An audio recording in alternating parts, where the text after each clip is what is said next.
le truc dont je me rends compte ces derniers temps, c'est que l'intelligence, elle est multiple. Et que, par exemple, dans l'éducation nationale, on favorise l'intelligence hypothético-déductive, tu vois, la mémoire, recracher ce que tu as appris, etc. L'intelligence mathématique et tout, mais il y a plein d'autres types d'intelligence qui ne sont pas mis en valeur, à part peut-être en sport, tu vois, l'intelligence spatiale, etc., du mouvement.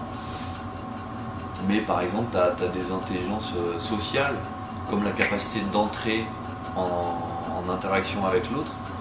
Souvent, les gamins qui sont très bavards et tout, qui sont des véritables casse-couilles. Moi, j'ai des gamins en atelier, ils me cassent les couilles à cause de ça. Mais c'est parce que je suis dans un truc et une structure de l'éducation nationale, tu vois, où j'ai 1h30 avec eux, et il faut un peu produire, etc. Alors qu'effectivement, si on avait un petit peu plus de temps, qu'on pouvait faire un truc en extérieur, on peut taper un foot au milieu, enfin moi je kiffe. C'est aussi un truc que je kiffe, notamment dans les espaces jeunes où des fois t'as une table de ping-pong ou un baby-foot. Moi je kiffe jouer au ping-pong, au baby-foot avec les petits, ou même avec les éduques, tu vois, mais c'est une manière aussi de... Enfin voilà, le corps s'exprime pas assez globalement. Et on est trop dans la tête alors que l'un va avec l'autre, yin et yang, j'ai jamais fait le lien comme ça, mais on est vraiment de chair et d'esprit et on est trop sur l'esprit et du coup, voilà. Du coup il y a de la compensation aussi à côté de n'importe quoi. Donc là c'est mettre en valeur ces différentes qualités ouais. de chacun. Ouais, carrément, ouais, dans le cadre des trucs multidisciplinaires, c'est de faire des scènes ouvertes, tout court. Pas ouvertes que à la parole. Et même ici au downtown par exemple, souvent des fois on a des danseurs ou danseuses qui vont faire des trucs, des fois il y en a un, il va faire un truc et puis il aura deux trois phrases et puis hop il danse et puis il a des onomatopées et tout. Mais en fait il y a des onomatopées, ça peut exprimer beaucoup. Parce que les mots c'est des mots, mais quand on étudie un petit peu la linguistique, la communication non verbale elle est super présente. Et quand tu dis un truc, tu peux dire je t'aime, mais ne pas le penser, tu vois. Et voilà, mais ton intonation, elle dira la vérité, tu vois. C'est ça qui est important.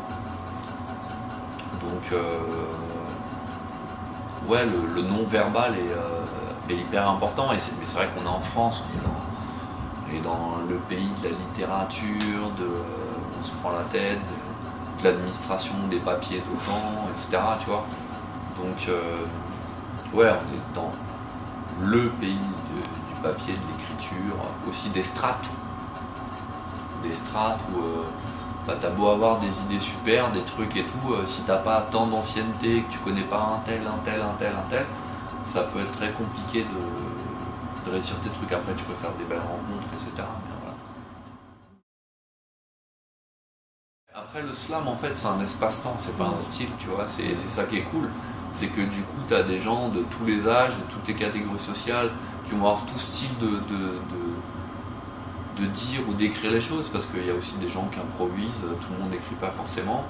Il peut y avoir des rimes, peut ne pas y avoir de rimes, peut y avoir un truc très rythmé. Voilà, moi à la base je viens du rap, donc je fais surtout du rap a cappella sur une scène slam, mais vu que c'est sur une scène slam, c'est du slam, tu vois.